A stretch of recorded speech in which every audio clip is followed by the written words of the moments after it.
Bonjour à tous, bienvenue dans cette vidéo, ce pré-reportage quelque part sur les migrants, et, comme on les appelle, et la situation à Grande-Synthe, Calais, Noirmont-Fonte et tous ces camps du Nord.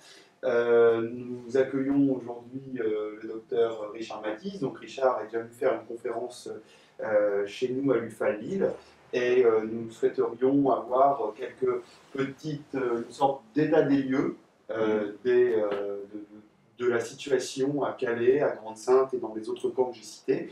D'autant qu'à l'UFAL de Lille, nous avions fait un reportage grâce à Gynécologie sans frontières, et pour alerter un petit peu les populations et pour dire aux différents acteurs et aux habitants la façon dont ça se déroulait sur les camps, notamment à Grande-Synthe et Calais, la jungle. Alors Richard, la jungle. Alors Richard, est-ce que tu peux nous présenter d'abord Gynécologie sans frontières? Oui, alors Gynécologie sans frontières, c'est une petite ONG qui est essentiellement constituée de sages-femmes et de gynécologues et qui a pour mission de s'occuper de la santé des femmes en détresse dans le monde et en France.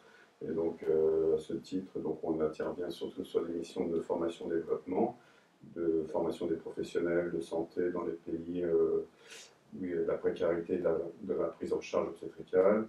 Et en France, en revanche, on est assez axé sur une mission contre la lutte, de lutte contre les violences faites aux femmes, donc, que ce soit violences mutilatoires, excision ou violences conjugales.